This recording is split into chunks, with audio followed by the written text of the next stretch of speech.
Tenía 22 años cuando lo conocí. A esa edad, una todavía cree que puede leer a las personas con cierta precisión, que la intuición, si existe, es suficiente, que los hombres peligrosos tienen una marca visible en la frente. Yo también lo creía. Lo conocí en una aplicación de citas. Su nombre era Hunter.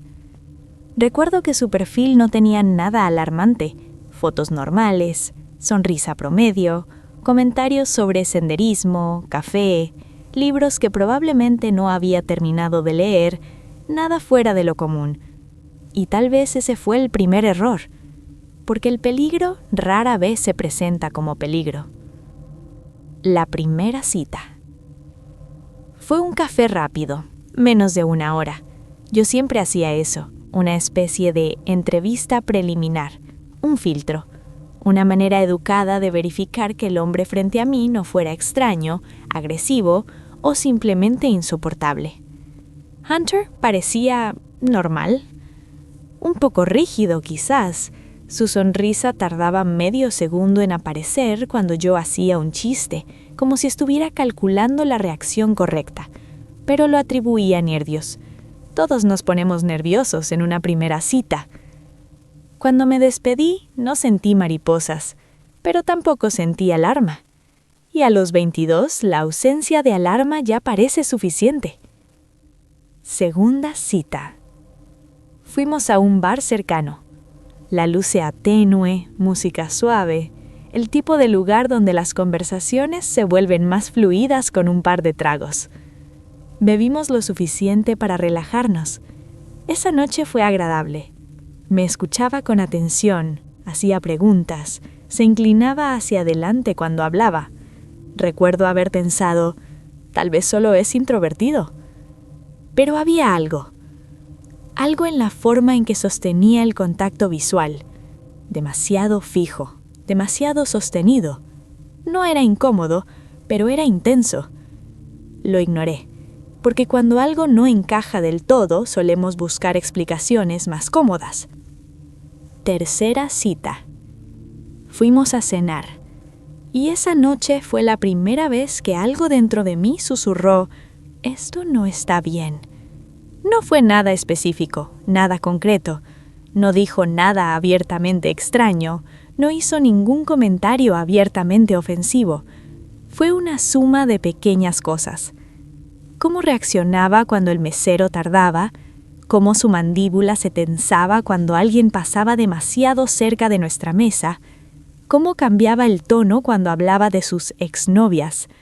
Todas estaban un poco locas, dijo riendo. Ese tipo de comentario siempre debería ser una señal, pero en ese momento lo racionalicé. Cuando terminó la cita, me besó. Fue rápido, algo torpe. No sentí química real, pero tampoco fue desagradable. Y aquí está la parte incómoda. Como lo dejé besarme, me convencí de que todo estaba bien, como si mi propio consentimiento invalidara mi intuición. La cuarta cita. Pasaron un par de semanas antes de volver a verlo. Ya no estaba emocionada, ya no sentía curiosidad. Fui más por inercia que por interés. Otra vez bebidas, pero esta vez yo estaba más observadora, más analítica. Y fue entonces cuando los detalles comenzaron a hacerse más claros. Sus movimientos eran bruscos, su risa desfasada, su forma de tocar mi brazo demasiado insistente. Bebió más de lo habitual, mucho más, y comenzó a intentar besarme una y otra vez en el bar. No me gusta el afecto en público, mucho menos con personas sentadas justo al lado. Lo rechacé con suavidad. No aquí. Sonrió. Lo intentó de nuevo. Volví a apartarme. Ahí noté algo en su expresión.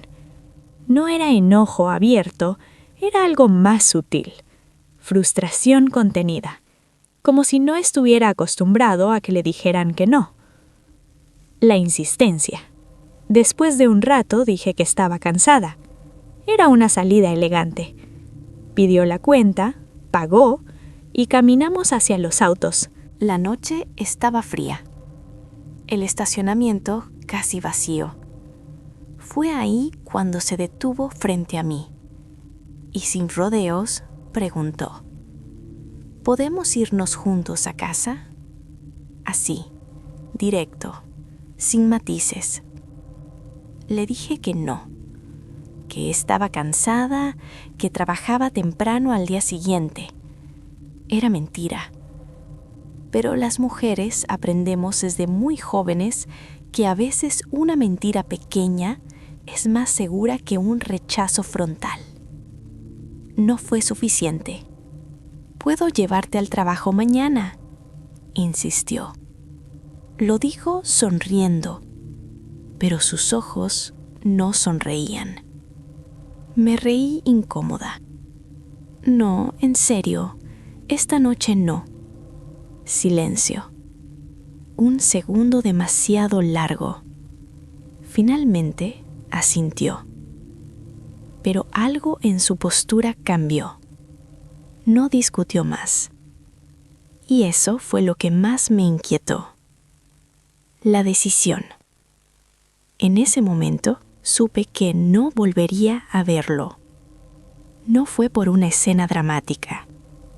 Fue por la suma de incomodidades, por el peso invisible en el ambiente. Crucé la calle hacia mi auto. Él se dirigió al suyo. Encendí el motor y comencé a manejar despacio. Había tomado un par de tragos, así que estaba especialmente atenta. Miraba los espejos. Revisaba las intersecciones. Y entonces lo noté. El mismo auto detrás de mí. Tomé una esquina. Seguía ahí. Tomé otra. Seguía ahí. 3 giros después, el frío me recorrió la espalda. En un semáforo miré mejor. Era su auto. Mi corazón empezó a latir más rápido. Saqué el teléfono. Le escribí: ¿me estás siguiendo? La respuesta llegó casi inmediata. Sí, solo quiero asegurarme de que llegues bien. Ese mensaje todavía me eriza la piel, porque suena protector, pero no lo era. No le pedí que lo hiciera. No le di permiso. No era romántico. Era invasivo. Lo llamé. No contestó. Volví a escribir: deja de seguirme, estoy bien. Su auto se detuvo unos segundos. Luego giró y desapareció. Y yo me quedé en medio de la calle, con las manos temblando sobre el volante. Esa fue la primera vez que sentí miedo real. No incomodidad. Miedo. Esa noche casi no dormí. Me repetía que tal vez estaba exagerando, que quizás él realmente solo quería asegurarse de que llegara bien, que tal vez yo estaba siendo paranoica, pero el cuerpo no miente, y mi cuerpo estaba en alerta. El mensaje final. Al día siguiente decidí terminarlo. No quería dejar cabos sueltos, no quería darle espacio a ambigüedades. Le escribí con cuidado: me gustó conocerte, pero siento que nuestras personalidades no encajan. Ahora mismo quiero enfocarme en mí. Fue educado, claro, definitivo. Durante unos minutos no respondió, y luego llegaron los mensajes. Primero, incredulidad. ¿No encajamos? ¿Después de 4 citas dices eso? Después, enojo. Me hiciste perder el tiempo. ¿Entonces me vas a devolver la mitad de lo que gasté en ti? Ese mensaje me dejó helada. No era solo rabia, era una sensación de posesión, como si cada bebida, cada cena, hubiera sido una inversión que ahora debía reembolsar. No respondí, y entonces empezaron las llamadas, sin identificador, una tras otra. No contesté ninguna. El teléfono vibraba sin parar sobre mi escritorio. Cada vibración era como una pequeña descarga eléctrica. Finalmente cesaron. Pensé que ahí terminaría todo. Estaba equivocada. Las flores. Al día siguiente, mis padres no estaban en casa. Llegué del trabajo por la tarde y vi algo en la entrada. Un ramo de flores, con una tarjeta. Sentí que el estómago se me hundía incluso antes de abrirla. Era The Hunter. Se disculpaba por haber bebido demasiado. Decía que no quería arruinar lo nuestro, que podíamos intentar algo más tranquilo, como cenar en su casa. Pero lo único que mi mente repetía era otra cosa. ¿Cómo sabe dónde vivo? Nunca le di mi dirección. Nunca lo invité. La sensación no fue romántica, fue violenta, porque implicaba que me había seguido antes, o que había investigado, o peor. Le envié un último mensaje. No vuelvas a contactarme. No vuelvas a acercarte a mi casa. Si lo haces, pediré una orden de restricción. Lo bloqueé inmediatamente. No quería ver su respuesta. Quería silencio. Pensé que había terminado. Durante unos días no pasó nada, y cuando el silencio se instala, uno empieza a convencerse de que el peligro fue imaginado. Hasta esa noche. La noche.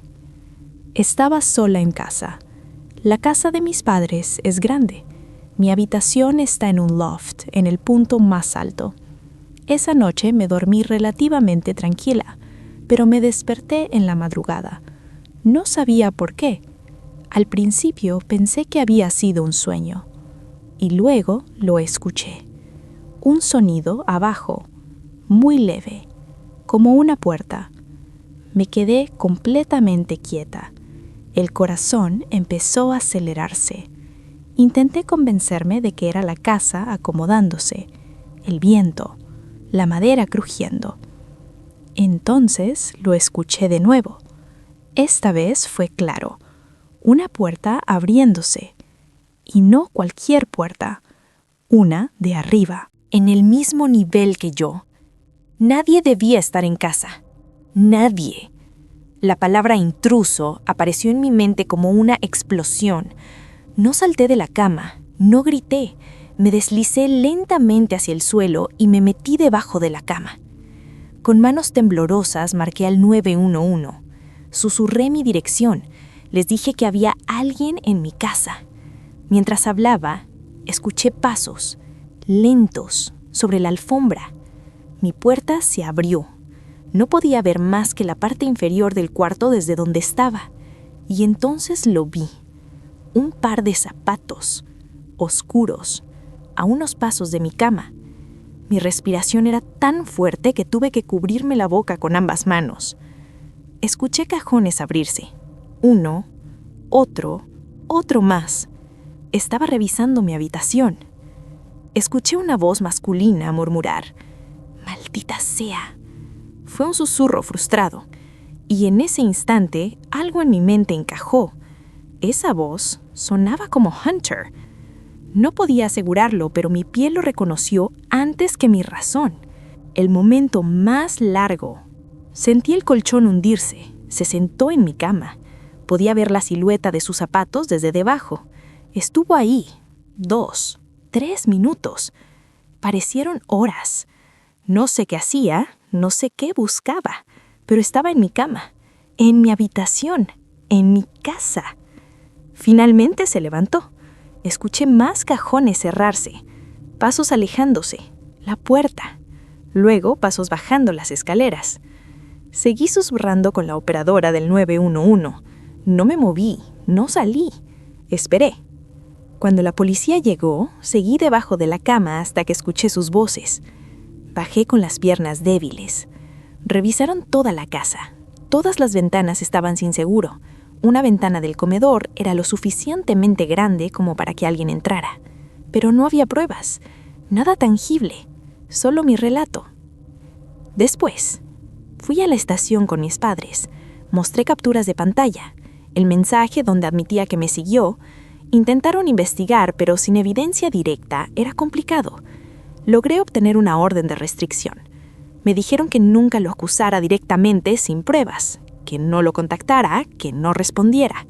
Nunca me volvió a escribirme, pero eso no significa que el miedo se fue. Desde entonces, cada ruido nocturno me despierta. Cada auto que pasa lento frente a mi casa me hace mirar por la ventana. Incluso ahora, a veces me pregunto si sabe dónde vivo, si alguna vez dejó de observar. Lo más aterrador no fue que entrara a mi casa, fue darme cuenta que desde el principio mi intuición tenía razón y yo elegí ignorarla.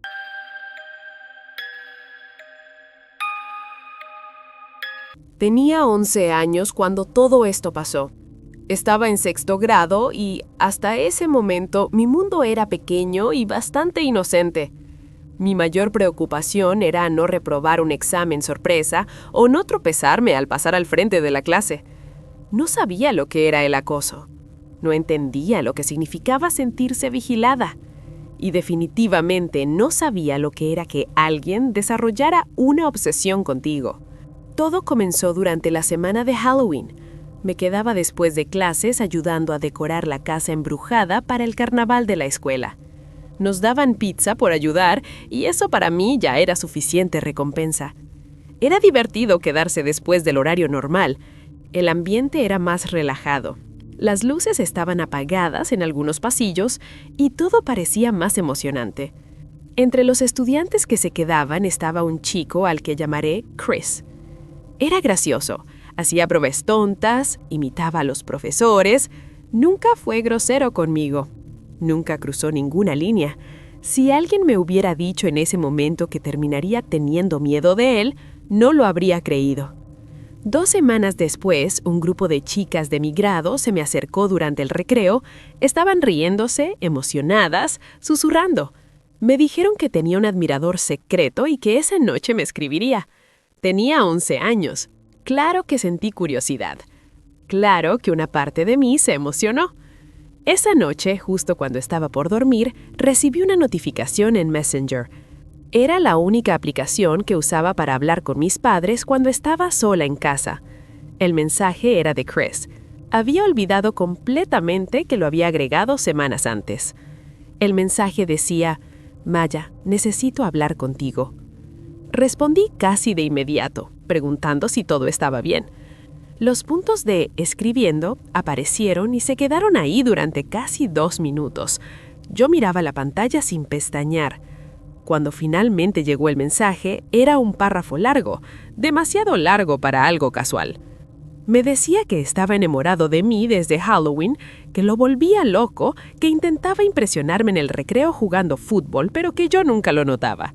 Que estaba cansado de que lo ignorara. Terminó preguntando si quería ser su novia. Recuerdo sentir incomodidad. Yo apenas hablaba con él. Nos habíamos distanciado hacía tiempo.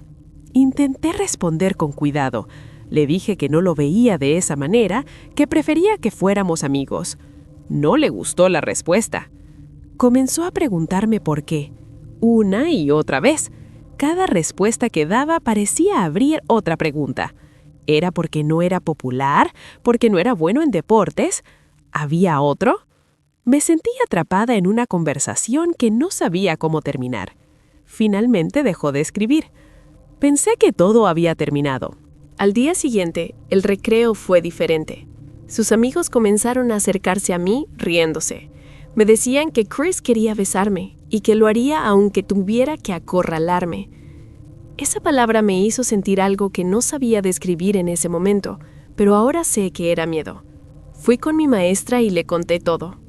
Me dijo que me quedara dentro del salón durante el recreo y el almuerzo, y que si él se acercaba, corriera de vuelta al aula. Eso no me hizo sentir protegida. Fui con el director, quien aseguró que hablaría con él. Sentí un poco de alivio, pero fue temporal. Yo vivía justo enfrente de la escuela. Todos lo sabían, incluido Chris. Unos días después, regresé caminando a casa como siempre. Apenas había entrado cuando alguien tocó la puerta. Me asomé por la ventana y vi a alguien esconderse detrás de un auto estacionado. Sentí el estómago hundirse. Mi mamá abrió la puerta y encontró una hoja doblada en el suelo. Estaba dirigida a mí. La leí en voz alta. Decía que había una sorpresa esperándome debajo del Cadillac de mi hermano en la entrada. Mi mamá salió a revisar. No había nada. Pero después de ese día, el Cadillac comenzó a fallar. Nunca supimos si fue coincidencia o no. Nunca supimos si alguien hizo algo. Lo único que yo sabía era que él había estado frente a mi casa, observando. El acoso no se detuvo. Sus amigos seguían diciéndome que le diera una oportunidad. Una tarde, mientras caminaba a casa, escuché el leve sonido de una cámara de iPhone. Me giré y vi a Chris detrás de mí con el teléfono levantado. Bajó el celular cuando notó que lo había visto. Nunca supe cuántas fotos tenía. Cada mañana despertaba con mensajes suyos. No puedo esperar para verte. Seguro hoy te verás hermosa. Lo que podría haber parecido un halago comenzó a sentirse como vigilancia constante. Yo tenía 11 años y ya caminaba mirando detrás de mí. Finalmente me llamaron a la oficina de la consejera escolar. Recuerdo haber caminado hasta allí con una mezcla de miedo y esperanza. Pensé que por fin alguien iba a hacer algo serio. Pensé que me dirían que Chris estaba en problemas, que hablarían con sus padres, que todo iba a detenerse. En lugar de eso, la consejera me dijo algo que en ese momento no entendí del todo, pero que hoy me sigue estremeciendo. Me dijo que los niños son así cuando están enamorados, que hacen cosas locas por amor, que no debía enojarme, que de hecho debía sentirme halagada. ¡Halagada! Me dijo que estas cosas pasaban y que debía aprender de la experiencia. En ese momento le creí. Era adulta, era una figura de autoridad. Pensé que si ella no estaba alarmada, entonces tal vez yo estaba exagerando. Tal vez el miedo que sentía no era válido. Pero el miedo no desapareció. Esa tarde llegué a casa y le conté todo a mi mamá. Recuerdo perfectamente cómo su expresión cambió mientras hablaba. Pasó de confusión a indignación en cuestión de segundos. Esa misma semana fuimos juntas a la escuela. Mi mamá habló con el director y con la consejera. Les preguntó directamente qué estaban esperando, si necesitaban que algo realmente malo me pasara antes de actuar. Les dijo que no era normal que un niño amenazara con acorralar y besar a una niña en contra de su voluntad. Les dejó claro que la consejera no volvería a hablar conmigo sin su presencia. Aún así, no creo que la escuela haya castigado realmente a Chris. No hubo consecuencias visibles. Él seguía asistiendo a clases como siempre. Pero lo peor aún no había pasado. Un fin de semana por la noche, mis padres habían salido de compras. Yo estaba en mi habitación, en el segundo piso, viendo un video en mi iPad antes de dormir. Afuera estaba oscuro y la casa estaba en silencio. Escuché un golpe en la ventana. Me incorporé de inmediato. Pensé que quizá era un pájaro que se había chocado accidentalmente contra el vidrio. A veces pasaba. Entonces volvió a sonar. Y otra vez. Eran golpes secos, constantes. No sonaban como algo accidental. Sonaban intencionales. Sentí como el miedo comenzaba a subir por mi pecho. Permanecí sentada en la cama durante unos segundos que parecieron eternos. Finalmente, reuní el valor suficiente para levantarme y acercarme a la ventana. Corrí la cortina. Mi corazón cayó al estómago. Chris estaba abajo, en el jardín, sosteniendo un puñado de piedras y mirando directamente hacia mi ventana. No sé cómo había descubierto cuál era mi habitación. No sé si me había observado antes. No sé cuánto tiempo llevaba ahí. Estaba a punto de lanzar otra piedra cuando me vio. Pude distinguir que movía los labios como si estuviera diciendo algo, pero no me quedé a escuchar. Retrocedí de inmediato. Lo primero que hice fue revisar cada puerta y cada ventana de la casa. Afortunadamente, todo estaba cerrado con llave. Cuando regresé a mi habitación, mi teléfono tenía 4 mensajes nuevos. ¿Por qué te fuiste? Solo quiero hablar. Perdón. Solo quería un beso. Perdóname. No eres quien pensé que eras. Adiós. Leí cada mensaje con las manos temblando. Ya no había duda. Esto no era un enamoramiento inocente, era algo más oscuro. Algo que yo, con 11 años, no estaba preparada para enfrentar. Lo bloqueé esa misma noche. Después de eso, nunca volvió a haber un incidente tan directo como ese, pero tuve que seguir viéndolo en la escuela, año tras año, desde sexto grado hasta el último año de secundaria. Nunca supe realmente qué pasaba por su mente cuando me miraba en los pasillos. Lo último que supe de él fue que, años más tarde, fue arrestado. Nunca supe exactamente por qué. Pero lo que más me marcó no fue solo su comportamiento. Fue que una adulta, una consejera escolar, pudo mirar a una niña asustada y decirle que debía sentirse halagada, que el acoso era una lección, que el miedo era algo que debía aceptar. Esa parte todavía me parece más aterradora que las piedras contra mi ventana. Y hasta el día de hoy, cuando escucho un golpe inesperado en el vidrio, mi cuerpo recuerda exactamente cómo se sintió aquella noche.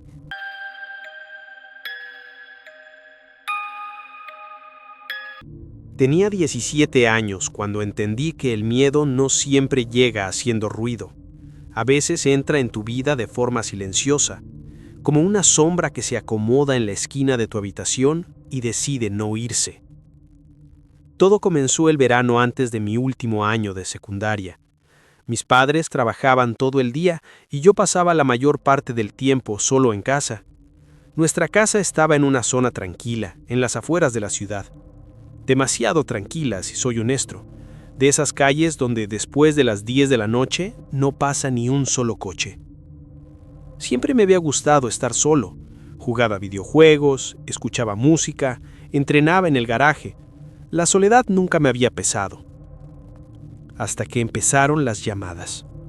La primera fue un martes por la noche, número desconocido. Contesté sin pensarlo. Silencio. ¿Hola? Nada. Solo una respiración suave al otro lado. No agitada, no pesada, solo alguien respirando. Pensé que era una broma. Colgué. A los pocos minutos volvió a sonar. El mismo número desconocido. Contesté otra vez, ya molesto. ¿Quién es? Silencio. Y luego, un clic. Colgaron. No le di importancia hasta que empezó a repetirse cada noche, siempre a la misma hora, 11:47 p.m., durante una semana entera.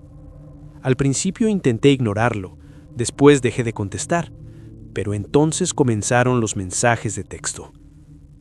El silencio también habla. Ese fue el primero. Recuerdo haber sentido un escalofrío. No era una amenaza directa, no decía nada explícito, pero tampoco era normal. Intenté llamar al número. Siempre iba directo al buzón de voz. No había saludo grabado, nada, solo vacío. Una noche decidí quedarme despierto esperando la llamada.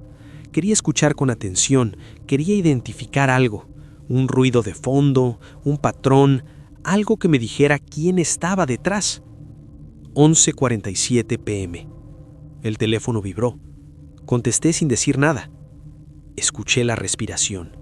Y esta vez, además de la respiración, un leve sonido metálico, como el balanceo de una cadena, muy suave, muy cerca. Sentí que la piel de mis brazos se erizaba, porque ese sonido lo conocía. Venía del columpio viejo que estaba en el patio trasero de mi casa. Me levanté lentamente de la cama. Caminé hacia la ventana de mi habitación que daba directamente al patio. Moví apenas la cortina. El columpio se estaba moviendo, lentamente, de un lado a otro. No había viento esa noche. Mi corazón empezó a golpearme el pecho con fuerza. Miré con más atención, y entonces lo vi. Una figura parada junto a la cerca del fondo, inmóvil, observando la casa. No podía distinguir el rostro, solo la silueta. Parpadeé. La figura ya no estaba. El columpio dejó de moverse, y la llamada seguía activa. Colgué. Corrí escaleras abajo y encendí todas las luces del patio. No había nadie. Revisé la puerta trasera, cerrada con llave. La cerca no mostraba señales de haber sido forzada. No dormí esa noche. A la mañana siguiente revisé las cámaras de seguridad que mi padre había instalado hacía años, más por prevención que por necesidad. A las 11:46 p.m., la grabación mostraba el patio vacío. A las 11:47 p.m., durante exactamente 8 segundos, la imagen se distorsionaba, estática, y luego volvía a la normalidad. El columpio ya estaba moviéndose. Sentí un nudo en el estómago. Esa tarde recibí otro mensaje. «Te gusta mirar, ¿verdad?». No entendía a qué se refería, hasta que, minutos después, llegó una foto. Era yo, de espaldas, mirando por la ventana de mi habitación la noche anterior. La foto había sido tomada desde el patio. Mis manos comenzaron a temblar. Esa noche no hubo llamada. Hubo algo peor. A las 11:47 p.m., todas las luces de la casa se apagaron al mismo tiempo. No fue un apagón general. Las casas vecinas seguían iluminadas. Solo la mía quedó en oscuridad. Mi teléfono vibró. «Ahora ya no necesitas mirar». Escuché un golpe en la puerta trasera. Uno solo, seco, fuerte. Me quedé paralizado en medio del pasillo. Otro golpe, y luego el sonido del picaporte moviéndose lentamente. No sé cuánto tiempo estuve ahí, sin respirar, esperando que la puerta cediera, pero no lo hizo. Después de unos segundos que parecieron eternos, todo quedó en silencio. Las luces volvieron. Corrí al patio. No había nadie, pero el columpio seguía moviéndose. Esa fue la noche en que entendí que no era una broma. Alguien me estaba observando y quería que yo supiera que podía acercarse cuando quisiera. Después de esa noche, dejé de sentirme seguro en mi propia casa. Dormía con la luz encendida. Revisaba las cerraduras 3 veces antes de acostarme. Moví una cómoda frente a la puerta de mi habitación, algo que jamás había hecho antes. Me repetía que estaba exagerando, que tal vez todo tenía una explicación lógica, pero en el fondo sabía que no. Al día siguiente les conté todo a mis padres. Mi padre revisó las cámaras personalmente, vio la distorsión, vio el columpio moverse, frunció el ceño pero intentó mantener la calma. Dijo que probablemente era una interferencia eléctrica, que el columpio podía haberse movido por una corriente de aire, que la foto podía haber sido manipulada, pero incluso él cambió la cerradura de la puerta trasera esa misma tarde. Mi madre fue más directa. «Alguien está jugando contigo», dijo, «y no me gusta». Fuimos a la policía. Mostré los mensajes, la foto, el registro de llamadas. Tomaron nota, pero sin una amenaza explícita o una identidad clara, poco podían hacer. Nos recomendaron cambiar mi número y reforzar la seguridad. Cambié el número esa misma noche. Durante 2 días no pasó nada. Pensé que quizá como había terminado. Hasta que llegó un sobre. No tenía remitente, solo mi nombre escrito a mano. Lo encontramos en el buzón. Mi madre me miró antes de abrirlo como si quisiera detener el tiempo unos segundos más. Dentro había una sola hoja, impresa. Una captura de pantalla de mi nuevo perfil con el nuevo número. Debajo una frase. «No puedes cambiar lo que ya te ve». Sentí que el suelo desaparecía bajo mis pies. ¿Cómo había conseguido mi nuevo número en menos de 48 horas? Esa noche no esperé a las 11:47 p.m. A las 11:30 ya estaba sentado frente a la ventana, con todas las luces apagadas dentro de mi habitación, observando el patio. Si alguien estaba ahí afuera, quería verlo primero. 11:47. Nada. 11:48. Nada. 11:49. Mi teléfono vibró. Un número desconocido. Contesté en silencio. No hubo respiración esta vez. Hubo una voz, distorsionada, baja, artificial. «Mira mejor». La llamada se cortó. Sentí un frío recorrerme la espalda. Miré hacia el patio. Nada. Entonces entendí. La voz no había dicho mira afuera, había dicho mira mejor. Giré lentamente la cabeza hacia mi habitación.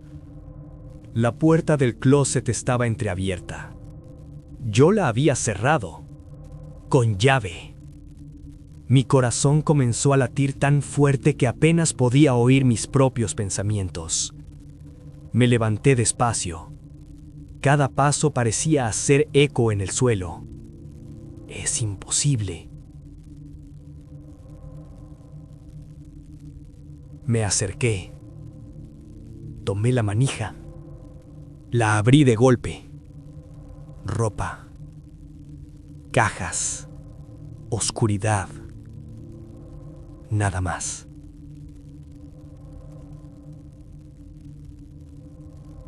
Exhalé el aire que no sabía que estaba conteniendo. Y entonces lo vi. Pegado en la pared interior del closet. Una fotografía. Era yo, durmiendo, tomada desde el interior de mi habitación. Sentí que las piernas me fallaban. La fecha en la esquina indicaba que había sido tomada 2 noches antes. Eso significaba que alguien había estado dentro de mi casa, mientras yo dormía.